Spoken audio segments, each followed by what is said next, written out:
حضرت ابو ایوب انصاری رضی اللہ تعالیٰ عنہ انصار کے سرکردہ صحابی رسول اور میزبان رسول کہلاتے ہیں۔ حضرت صلی اللہ علیہ وآلہ وسلم مدینہ منورہ میں داخل ہوئے تو ہر شخص میزبانی کا شرف حاصل کرنے کا خواہش مند تھا، لیکن حضور صلی اللہ علیہ وآلہ وسلم نے فرمایا، جس جگہ اونٹنی بیٹھے گی وہیں آپ مقیم ہوں گے۔ اونٹنی حضرت ابو ایوب انصاری کے دروازے پر بیٹھی۔ ان کا مکان 2 منزلہ تھا۔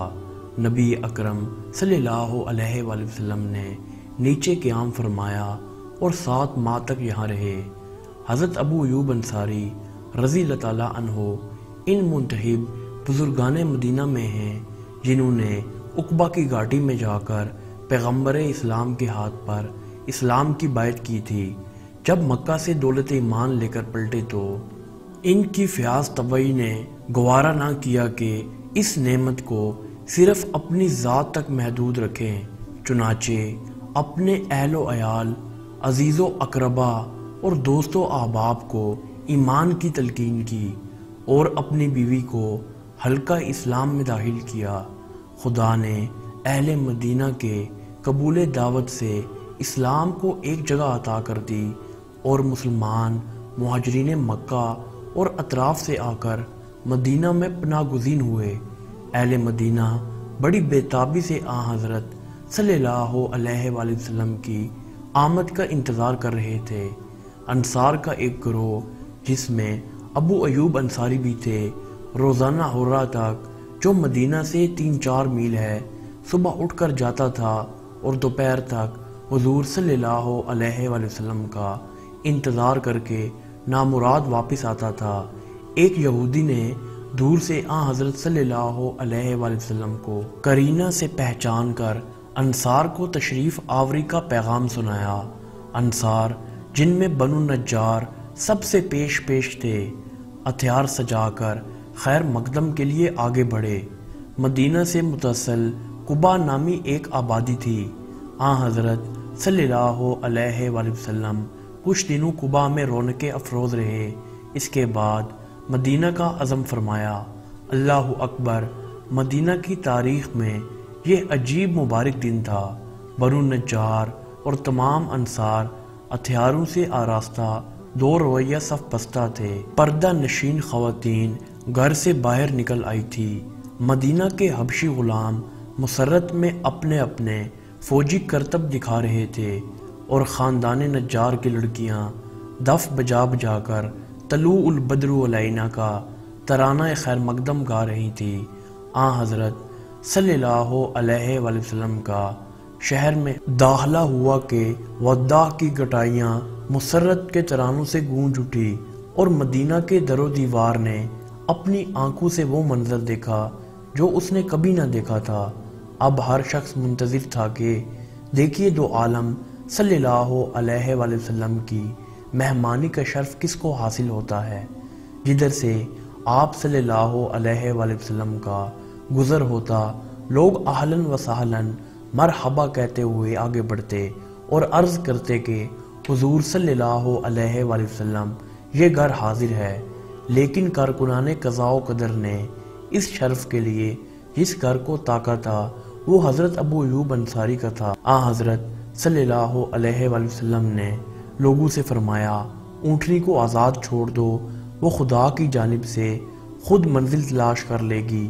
امام مالک کا قول ہے کہ اس وقت حضرت صلی اللہ علیہ وآلہ وسلم پر وحی کی حالت طاری تھی اور آپ اپنے قیام گاہ کی تجویز میں حکم الہی کے منتظر تھے۔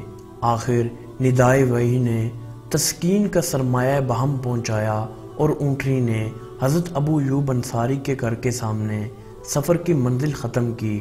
حضرت ابو ایوب انصاری سامنے آئے اور درخواست کی کہ میرا گھر قریب ہے، اجازت دیجیے اسباب اتار لوں۔ امیدواروں کا ہجوم اب بھی باقی تھا۔ آخر لوگوں نے قرعہ ڈالا۔ حضرت ابو ایوب انصاری کو اس فخر لازوال کے حصول سے جو مسرت ہوئی ہوگی اس کا کون اندازہ کر سکتا ہے۔ حضرت صلی اللہ علیہ وآلہ وسلم حضرت ابو ایوب انصاری کے گھر میں تقریباً 6 مہینے تک رہے۔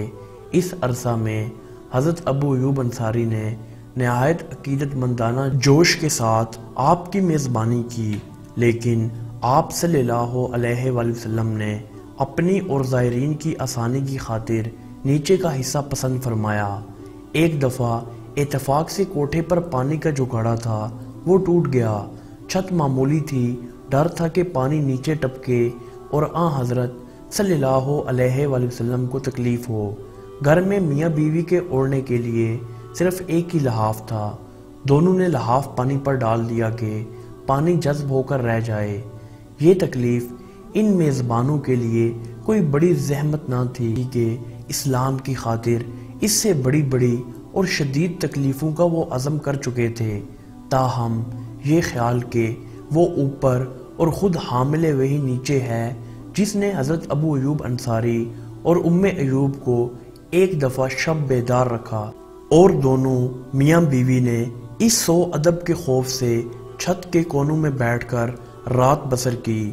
صبح حضرت ابو ایوب انصاری حضرت صلی اللہ علیہ وآلہ وسلم کی خدمت میں حاضر ہوئے اور رات کا واقعہ عرض کیا اور درخواست کی کہ حضور صلی اللہ علیہ وآلہ وسلم اوپر رہائش فرمائیں، جانثار نیچے رہیں گے۔ چنانچہ حضرت صلی اللہ علیہ وآلہ وسلم نے درخواست منظور فرما لی اور بالا خانہ پر تشریف لے گئے۔ حضرت صلی اللہ علیہ وآلہ وسلم جب تک ان کے مکان میں تشریف فرما رہے، عموماً انصار یا خود حضرت ابو ایوب انصاری حضرت صلی اللہ علیہ وآلہ وسلم کی خدمت میں روزانہ کھانا بھیجا کرتے تھے۔ کھانے سے جو کچھ بچ جاتا آپ صلی اللہ علیہ وآلہ وسلم حضرت ابو ایوب انصاری کے پاس بھیج دیتے تھے۔ حضرت ابو ایوب انصاری حضرت صلی اللہ علیہ وآلہ وسلم کی انگلیوں کے نشان دیکھتے اور جس طرف سے حضرت صلی اللہ علیہ وآلہ وسلم نے نوش فرمایا ہوتا وہیں انگلیاں رکھتے اور کھاتے۔ ایک دفعہ کھانا واپس آیا تو معلوم ہوا کہ حضور صلی اللہ علیہ وآلہ وسلم نے تناول نہیں فرمایا۔ خدمت اقدس میں پہنچے اور نہ کھانے کا سبب دریافت کیا۔ ارشاد ہوا، کھانے میں لہسن تھا اور میں لہسن پسند نہیں کرتا۔ حضرت ابو ایوب انصاری نے کہا، جو آپ کو ناپسند ہو یا رسول اللہ صلی اللہ علیہ وآلہ وسلم، میں بھی اس کو ناپسند کروں گا۔ ہجرت کے بعد حضرت صلی اللہ علیہ وآلہ وسلم نے مہاجرین و انصار کو باہم بھائی بھائی بنا دیا۔ اس موقع پر حضرت ابو ایوب انصاری کو جس مہاجر کا بھائی قرار دیا وہ یثرب کے اولین داعی اسلام حضرت مصعب بن عمیر۔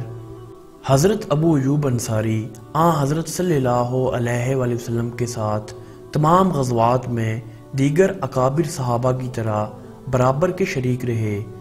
حضرت صلی اللہ علیہ وآلہ وسلم کے مشہور غزوات میں پہلا غزوہ بدر ہے۔ حضرت ابو ایوب اس میں شریک تھے۔ بدر کے بعد وہ احد، خندق، بیعت الرضوان وغیرہ اور تمام غزوات میں بھی حضرت صلی اللہ علیہ وآلہ وسلم کے ہمراہ رہے۔ حضرت صلی اللہ علیہ وآلہ وسلم کے بعد صحابہ کرام کو ان کی سابقہ حسن خدمت کی بنا پر بارگاہ خلافت سے حسب ترتیب ماہانہ وظائف ملتے تھے۔ حضرت ابو ایوب کا وظیفہ پہلے 4000 درہم تھا۔ حضرت علی نے اپنے زمانہ خلافت میں 20,000 کر دیا۔ پہلے 8 غلام ان کی زمین کی کاشت کے لیے مقرر تھے، حضرت علی نے 40 غلام مقرر فرمائے۔ حضرت ابو ایوب انصاری کا فضل و کمال اس قدر مسلم تھا کہ خود صحابہ ان سے مسائل دریافت کرتے تھے۔ حضرت ابو ایوب انصاری کو فضل و کمال میں مہارت حاصل تھی۔ صحابہ کرام جب کسی مسئلہ میں اختلاف کرتے تو ان کی طرف رجوع کرتے تھے۔ حضرت ابو ایوب انصاری کے مجموعہ اخلاق میں 3 چیزیں سب سے زیادہ نمایاں تھی: حب رسول، جوش ایمان اور حق گوئی۔ حضرت صلی اللہ علیہ وآلہ وسلم کے ساتھ حضرت ابو ایوب انصاری کو جو محبت تھی اور حضرت صلی اللہ علیہ وآلہ وسلم کے ساتھ آداب ملحوظ رکھتے تھے۔ وفات نبوی صلی اللہ علیہ وآلہ وسلم کے بعد جانثاروں کے لیے روضہ اقدس کے سوا اور کیا شے مایہ تسلی ہو سکتی تھی۔ غزوات نبوی صلی اللہ علیہ وآلہ وسلم میں سے کسی غزوہ کی شرکت سے وہ محروم نہ تھے۔ 80 برس کی عمر میں بھی وہ مصر کی راہ سے بحیرہ روم کو عبور کر کے قسطنطنیہ کی دیواروں کے نیچے اعلائے کلمۃ اللہ میں مصروف تھے۔ آپ کی وفات 42 ہجری میں ہوئی۔ سفر جہاد میں عام وبا پھیلی اور مجاہدین کی بڑی تعداد اس کی نظر ہو گئی۔ حضرت ابو ایوب انصاری بھی اس وبا میں بیمار ہوئے۔ آپ نے وصیت کی کہ دشمن کی سرزمین میں جہاں تک جا سکو میرا جنازہ لے جا کر دفن کرنا۔ چنانچہ وفات کے بعد اس کی تعمیل کی گئی۔ حضرت ابو ایوب انصاری کا مزار دیوار قسطنطنیہ کے قریب ہے اور اب تک زیارت گاہ لوگوں کی نگاہ مرکز ہے۔